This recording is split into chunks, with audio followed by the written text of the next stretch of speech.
आज से नहीं नीट यूजी की काउंसलिंग, एनटीए ने स्थगित की नीट यूजी की काउंसलिंग। तो ये बड़ा अपडेट है नीट यूजी को लेकर। नीट यूजी की काउंसलिंग फिलहाल रोक दी गई है, आज से नहीं होगी। एनटीए ने स्थगित की है नीट यूजी की काउंसलिंग।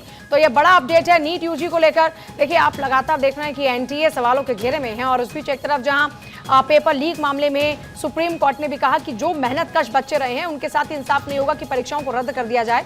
इस बीच खबर यह है कि एनटीए ने नीट यूजी की जो काउंसलिंग थी उसे रोक दिया है, आज से नहीं नीट यूजी की काउंसलिंग। तो ये बड़ी जानकारी इस वक्त है नीट यूजी को लेकर, बड़ा अपडेट है नीट यूजी की काउंसलिंग को लेकर। ये बड़ा अपडेट इस वक्त है, काउंसलिंग अभी नहीं, नीट यूजी की काउंसलिंग अभी नहीं, आज से नहीं। महत्वपूर्ण जानकारी, नीट यूजी की काउंसलिंग पोस्टपोन हुई, जल्द ही जारी होगी नई डेट शीट। लेकिन इस बीच नीट यूजी की काउंसलिंग को स्थगित कर दिया गया। इसके लिए अखिल भारतीय कोटा यानी AIQ सीट काउंसलिंग जो है वो आज यानी 6 जुलाई से शुरू होने वाली थी, लेकिन अब इस काउंसलिंग की जो नई डेट शीट है वो जल्दी जारी होगी। नीट यूजी 2024 की काउंसलिंग को अगली सूचना तक के लिए स्थगित कर दिया गया। इसके लिए अखिल भारतीय कोटा यानी कि AIQ सीट काउंसलिंग आज यानी जो शुरू होने वाली थी काउंसलिंग वो नहीं हो रही है। निर्णय सुप्रीम कोर्ट द्वारा उसी दिन शुरू होने वाली नीट यूजी काउंसलिंग को स्थगित करने से इनकार करने के बाद लिया गया। नीट यूजी 2024 की काउंसलिंग की नई डेट की घोषणा जल्दी हो सकती है। मेरे साथ केशव इस वक्त हैं। केशव, नीट यूजी इतना ज्यादा सवालों में है कि इस बीच काउंसलिंग स्थगित होने के बाद अलग अलग तरह के रिएक्शंस आ रहे हैं। आपके पास क्या खास जानकारी है, क्यों अभी इसको पोस्टपोन किया गया? बिल्कुल पूजा, देखिए आज 6 जुलाई को नीट यूजी पीजी के जो छात्र री एग्जाम दिया हुआ था उनकी काउंसलिंग शुरू होनी थी। सुप्रीम कोर्ट के गाइडलाइन के अनुसार जो आदेश था उसके अनुसार 6 जुलाई यानी आज काउंसलिंग होनी थी, लेकिन आज काउंसलिंग नहीं हो रही है।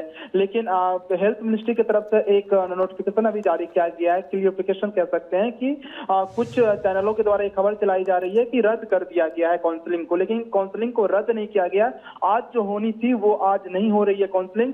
8 जुलाई को इसी मामले को लेकर सुप्रीम कोर्ट में सुनवाई है और उस सुनवाई के बाद हो सकता है कि नए डेट में ये काउंसलिंग कराई जाएगी। जो 1500 कुछ बच्चे एग्जाम दिए थे नीट यूजी पीजी के लिए और उसमें से 800 कुछ छात्रों को सिलेक्ट करके उनका जो है काउंसलिंग होनी थी, लेकिन आज वो काउंसलिंग नहीं हो रही है। आज का डेट था काउंसलिंग का, लेकिन सुबह ये जानकारी आती है एजुकेशन मिनिस्ट्री के द्वारा कि आज काउंसलिंग नहीं होगी।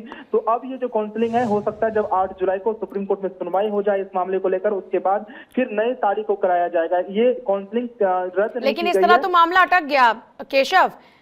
जो 24 लाख छात्र हैं उनके भविष्य पर फिर से संकट के बदरा मंडरा रहे हैं। एक तरफ सुप्रीम कोर्ट ने कहा कि यह न्याय संगत नहीं होगा कि परीक्षा को रद्द कर दिया जाए, इस बीच अगर काउंसलिंग नहीं होगी तो लोगों के जहन में यही डाउट रहेगा कि कहीं फिर से री एग्जाम तो नहीं होगा। बिल्कुल पूजा, देखिए इसको कुछ समय के लिए टाल दिया गया है। ऐसे में उन छात्रों के लिए मुसीबत बढ़ गई है जो पहले से ही इस झमेला में कह सकते हैं फंसे हुए हैं, जिनका जो रिजल्ट है वो रुका हुआ है। सुप्रीम कोर्ट से सुनवाई के बाद उनको कहा गया था एग्जाम देंगे वो उन छात्रों ने एग्जाम भी दिया। अब काउंसलिंग की बारी थी, आज काउंसलिंग होनी थी, लेकिन आज काउंसलिंग नहीं हो रही है, कुछ समय के लिए टाल दिया गया है। और अब खबर आ रही है कि जब 8 जुलाई को सुप्रीम कोर्ट में इस मामले का सुनवाई हो जाएगा, उस सुनवाई के बाद फिर ये काउंसलिंग कराई जाएगी। तो ऐसे में सकते हैं कुछ और समय के लिए उन छात्रों को इंतजार करना पड़ेगा जिनके जो है आज काउंसलिंग होनी थी। ठीक है केशव, बहुत शुक्रिया। यहाँ बताते चलें कि नेशनल टेस्टिंग एजेंसी ने 23 जून को आयोजित जो दोबारा से परीक्षा का रिजल्ट था उसमें 813 रिवाइज रिजल्ट के साथ ही टॉपर की जो टैली थी वो 67 से घटकर 61 हो गई थी, क्योंकि 6 उम्मीदवार जिनके स्कोर लॉस ऑफ टाइम के कारण ग्रेस मार्क्स दिए जाने के बाद पूरे हो गए थे 720/720, दोबारा आयोजित परीक्षा में पूर्ण स्कोर प्राप्त करने में विफल रहे वो। हालांकि 680 से ज्यादा उच्च अंक हासिल उन लोगों ने किए हैं।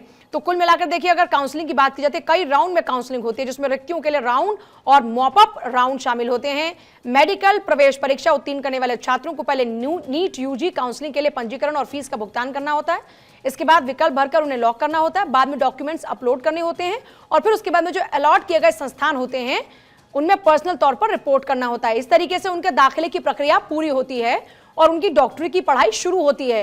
लेकिन अब उनकी डॉक्टरी की पढ़ाई और डिले हो गई है, क्योंकि अभी जो काउंसलिंग होने वाली थी वो पोस्टपोन हो गई है। जल्दी उसकी तारीख का ऐलान होगा।